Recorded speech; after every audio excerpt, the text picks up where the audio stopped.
Welcome to episode 2 of Off the Clock. I am Kristen Balboni, the Panthers team reporter, here with Tiffany Blackmon, Charlotte MLS reporter, Maria Vanderford of the Panthers PR team, and that was cute, Maria, and Nicole Tepper, the owner of the Panthers and Charlotte MLS. And we have so much to get to on today's episode. So much has happened since the last time we talked last week. And we have a very special guest coming just a little bit later, which we are all really excited about. But first things first, Tiff did something last night that none of us have ever done before. So you got to tell us how it went. Yeah, it was just a friend did a virtual wedding, and she didn't want to have to wait to get married to her husband, Chris. Her name was Gina Thomas. She's a sports writer.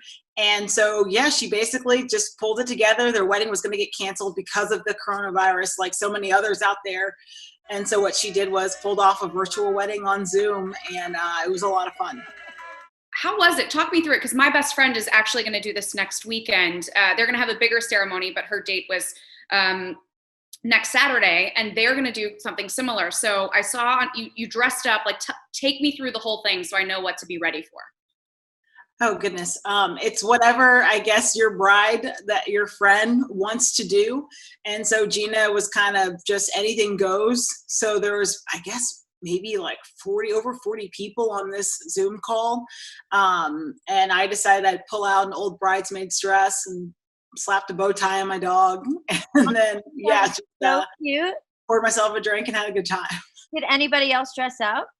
Yes, other people were dressed up. I don't think anyone else was in a ball gown. Did anybody else bring their dogs? Everyone had their dogs on there. There were a lot of dogs at this wedding, which is not the norm, but we had a good time.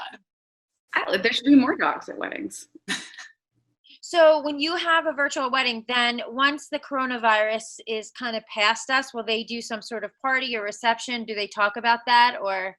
Yeah, no, she will. Gina plans to either have people, her husband, Chris, is from Boston. I was born outside of Boston and Attleboro, by the way. But so they'll do something up there. And then she lives in Atlanta, where I used to live. And so eventually, whenever we're able to, we'll have a reception there. Did you guys get to have like a virtual fashion show a little, like, because I would think that you'd only get to see yourself right here and they're about to do the wedding, but like, did you get to show off the dress just a little bit? No, I just did something silly on my Instagram. I just sat on the couch and made some sort of drink concoction and curled up with my dog and watched the wedding that way. So nothing, no fashion show or anything like that. But she looked amazing in her dress. So that was really cool. That's awesome. That's awesome. I'm so glad they got to have their big day. Well, it's been a big week for us over on the Panthers side too. Since the last time we talked, Maria and I had the pleasure of getting to talk to all of the rookies. Maria, you and the PR team got all 7 of the rookies on one Zoom call, and we got to do that this week. So for anyone who hasn't seen it, it's up on YouTube, and I hope that you'll check it out, because it was really cool to get to see them get to know each other. But how did you guys do that? I didn't think it was possible to get that many guys on like one, and it didn't take you any time at all. I didn't think we were going to be able to do it either.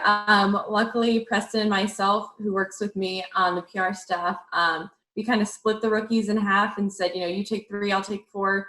And then we just texted the guys and we're like, hey, we want to get you together and we want you to speak with all these other rookies. And Kristen, do you have a time that works for you? And they all were pretty flexible, because all of them are at home right now. But I think one thing that was really great is they all had so much familiarity with you already, because they'd done one-on-ones with you on draft night or draft day. So while they may not have already spoken to each other or seen each other, having you there to mediate it all and kind of run them through things, I think was very comforting for them. It was well, and they have familiarity with you and Preston, because you were the ones that were taking them through everything on draft night. And I'm sure that's got to be weird where, there's so many people coming at you, asking you for stuff. So the fact that you guys were able to guide them through that. But it was really cool, because at the beginning of when we started the Zoom, they didn't really know each other. They'd been on some group texts and stuff. And by the end, they're cracking jokes with each other. They're saying who's going to be, beat each other on NBA 2K. It was really great. And so, I was really proud of that. And it was such a group effort. Maria, and you and Preston just killed it, and getting everyone there at the same time. Nicole, how has that affected, like we're talking, that's how they have to meet for the first time.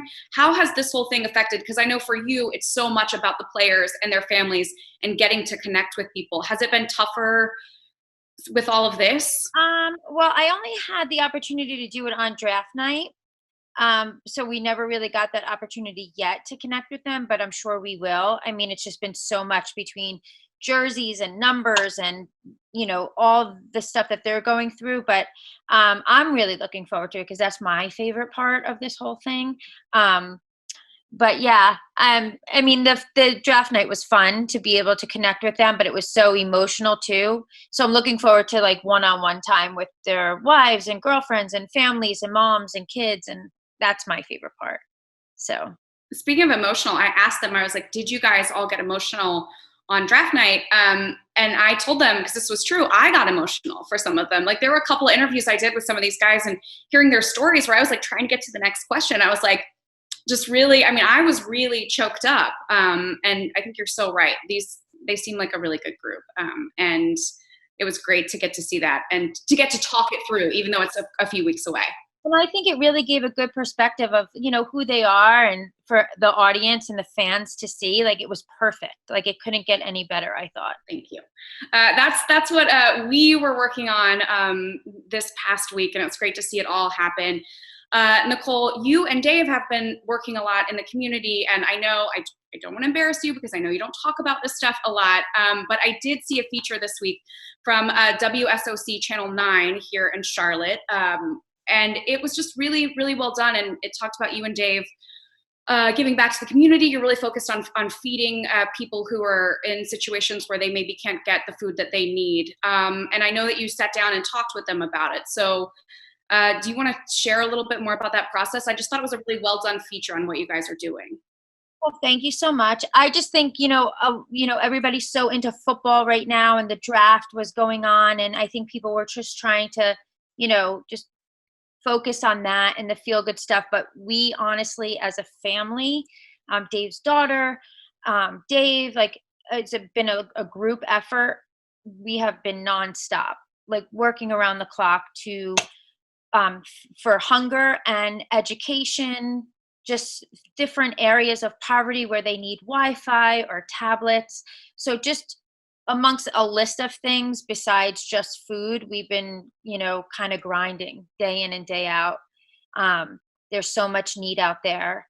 And, when you're in a position to be able to do that, that's what really makes me tick every day. I mean, that's what I love. And, but it's been a grind because it's just been different than a disaster. It's a global pandemic. And so it's been a challenge, but we've been, working really, really hard, and hopefully everything we're doing is helping, and, and we're just going to keep going. I think the challenging part will be after the pandemic is behind us, to see how we could help people get back on their feet. That's going to be the next phase. And that's probably the most important. I mean, everything's important, but we've never been in that position to do that. So that's really where the brain power comes in more than anything else, and seeing how we could get it all together and really get everybody up and running again. That's a good point. And I think as a new resident, both Tiff and I moved here, I think on March 1st, we actually both moved on the same day. As a resident here, I know that we appreciate what you and so many others are doing, what our healthcare workers are doing. And I don't know about you guys, but I lived in Chicago. I lived in an apartment. And so it's cool to walk around Charlotte. And so if I wonder if you see the same thing, where it's like you see the signs for the healthcare workers, you see people like with the sidewalk chalk out. And that's just something I didn't get to see in Chicago because there's just not as many places to be able to do that kind of stuff in a residential area. Yeah, I've definitely seen that. I talked about it last time, but walk my dog a lot. So I've been able to come across a lot of the positive signs and signs applauding what our healthcare providers, our healthcare workers, and people on the front lines are doing for us. And that's been really special to see. Speaking of people that are doing a lot for us, we have a special guest who is about to join us. It is Teacher Appreciation Week. And so there is no one better to talk to about this than the incredible woman who is about to join us. There she is, That is Tracy Graham. We'll wait while she gets connected to her audio. Tracy is Hi. Hey, thank you so much for joining us. Thank you for having me. I'm so excited. Well, we are so excited to have you here. Nicole has told us so much about you. She's just been singing your praises for weeks. And just so everyone knows, Tracy is currently a literacy coach, and she trains teachers in childcare centers on best practices in early literacy. And she works with a lot of the lowest income areas here in our community. And she's been in early childhood education for almost 30 years in all sorts of roles, including a teacher. And so we are just so thrilled to have you. But there was one thing that you've been doing lately that caught Nicole's eye. And I think you should tell the story of how you guys connected. Oh, this was so funny. So from home, what I've been doing to connect with my children is I've been making videos, read-alongs. And so one of the books I chose was If I Were a Carolina Panther. So I had a connection to someone that someone that works for Nicole. So just on a whim, I said, you know what? I'm going to just send it to him and see if he'll forward it. Really didn't think anything was going to happen. Okay. But to my surprise, 2 hours, I think, after I sent it, Nicole got it. And you sent me this lovely email back. And I was just so thrilled to get it. Like, that in itself made my day. And then maybe couple hours later, I get another email from Nicole saying, hey, would you like to speak to me? Yes, I would love to speak to you.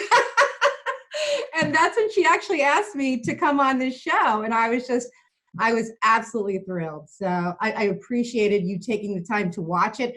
I know you've been so crazy busy with everything before the draft and what's going on. So the fact that you took the time to watch it just made my day. Truthfully, it made my day. So you made my day. So I can't even imagine what the students feel when they see you reading to them. The fans all cheer and I receive the game ball. Once again, the Panthers stand tall.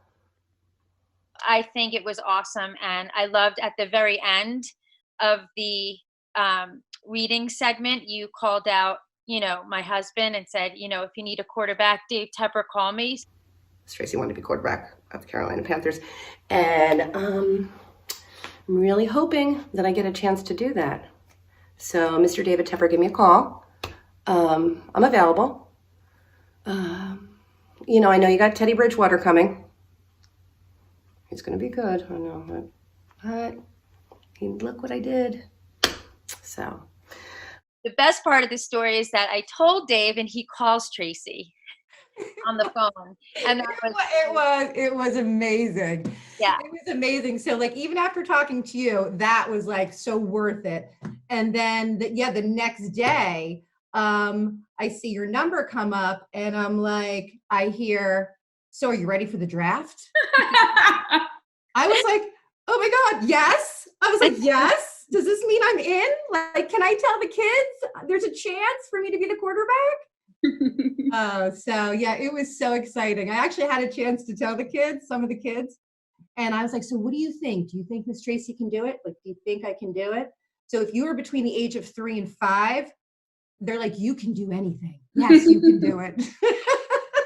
Well, it was, like I said, you made my day, and I can't imagine how many kids and students that you have that you make their day every day. So, we praise you. You're amazing. So thank you. It's what I wore my shirt. Wait. I saw that. That's great. That's shirt for all you teachers. Yes. Thank you. Tracy, how did you end up picking the book If I Were a Carolina Panther? Because I'm sure there's lots of other books out there. So I'm curious as to why that one caught your eye. Well, so I'll be honest, a lot of our little ones love the Panthers. Like even 3-year-olds know who the Panthers are. I mean, sometimes it's unusual. They don't even sometimes need to have like basic skills, but they know who the Panthers are. They know who the Hornets are. So I just thought it'd be a really good way to, connect with them because it's something they're really interested in. I was, you know, they have such team spirit in the childcare centers here that, you know, during the season, like on Fridays, you know, the teachers will wear their jerseys, the little ones will wear their jerseys. When you see a 1-year-old come in with their Panthers jersey, you're like, so adorable. So I just thought that would just be a great, you know, something more to get them interested in reading. And you have a Panthers library then, so I imagine that's where that whole idea came from, was these little kids, their love of the team. Absolutely. Absolutely. And so I had asked one of my teachers, you know, she really didn't have enough books and stuff. And I said, listen, I have a great idea. Like, I really want to get the kids more interested. I said, can I do a theme library for you? And this was actually just in February.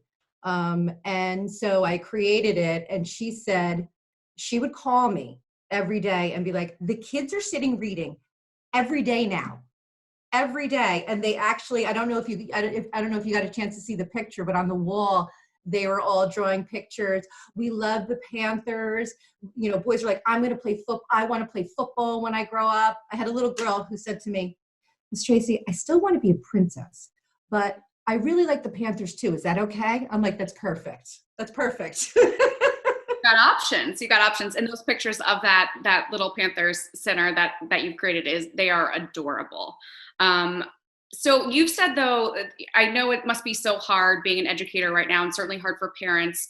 But you said that you've actually seen a lot of positives that have really inspired you during this time, despite everyone not being able to go to school. And didn't you say you had like a lot of letters of thanks from parents who are now at home with their kids? Oh, I absolutely think that after this time, all these parents homeschooling their children, there is going to be a deeper appreciation for teachers. Oh, I think there is already. I mean, I've seen so many people put up funny videos and memes and everything. And it's just, to me, it's been pretty awesome to see. Yeah, I've seen them too. They're very, very cool.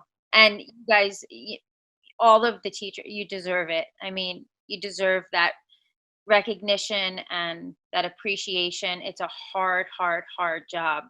And so, like I said before, we praise you. We're proud of you. Thank you for having me. I mean, just to be acknowledged, it's a great feeling. It's a great feeling.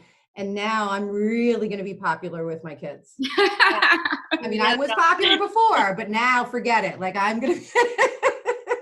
We are just, like I said, I can't tell you how excited Nicole was to introduce all of us to you, and how much she said about you. And I completely agree. You are awesome. I do want to ask you, since we call the show Off the Clock, obviously there's a lot going on right now. How do you unwind after you finish your day? So it's interesting. I used to really not watch television, like, at all. And so since this has all happened, I was like, I have to kind of chill and take a step back, because we've been really up to date on everything that's been happening at child care centers and stuff. So my daughter got me into reality television. So I'm going to be honest when I say that I've been binge watching Love Island.